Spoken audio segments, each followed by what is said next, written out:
നമ്മൾക്ക് വേണ്ടപ്പെട്ടവരിലേക്ക് വരുന്നതുവരെ ഇതെല്ലാം നമുക്കൊരു വാർത്ത മാത്രമായിരിക്കും. Protection of child from sexual offences act വളരെ ശക്തമായൊരു നിയമമാണിത്.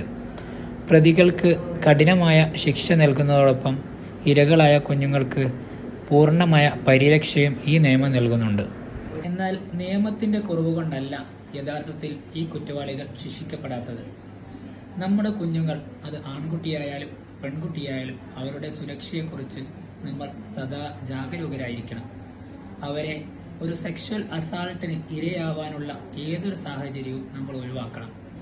പലപ്പോഴും പരിചയമുള്ള ആളുകളിൽ നിന്നാണ് കുഞ്ഞുങ്ങൾ സെക്ഷൽ അസാൾട്ടിന് ഇരയാവുന്നത്. നമുക്ക് ഈ കാര്യത്തിൽ 3-4 കാര്യങ്ങൾ ശ്രദ്ധിക്കാവുന്നതാണ്.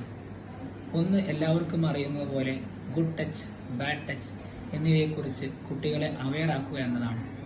രണ്ടാമത്, കുട്ടികൾ നമ്മളോട് കാര്യങ്ങൾ തുറന്നു പറയുന്ന രീതിയിൽ ഉള്ള ഒരു ബന്ധം നമ്മൾ കുട്ടികളോട് ഉണ്ടാക്കിയിരിക്കണം.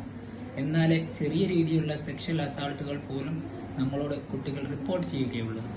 പെട്ടെന്നുള്ള സ്വഭാവ വ്യതിയാനം, അതുപോലെ പെട്ടെന്നുണ്ടാവുന്ന ഡിപ്രഷൻ പോലുള്ള അവസ്ഥയെല്ലാം ഒരു സെക്ഷൽ അസാൾട്ട് കാരണമാണോ തുടങ്ങിയതെന്ന് പ്രത്യേകം ശ്രദ്ധിക്കണം.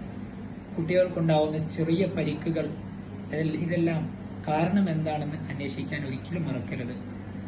ഇങ്ങനെ കുട്ടികൾ റിപ്പോർട്ട് ചെയ്യുന്നത് കൂടുതൽ അവെയർ ആക്കുകയാണ് ആദ്യം ചെയ്യേണ്ടത്. രണ്ടാമത് നമ്മൾ ചെയ്യേണ്ടത്, നമ്മൾ ഇങ്ങനത്തെ ഒരു കാര്യം അറിഞ്ഞാൽ അത് ഒരു നിയമത്തിന്റെ മുന്നിൽ കൊണ്ടുവരാനുള്ള എല്ലാ കാര്യങ്ങളും ചെയ്യുക എന്നതാണ്.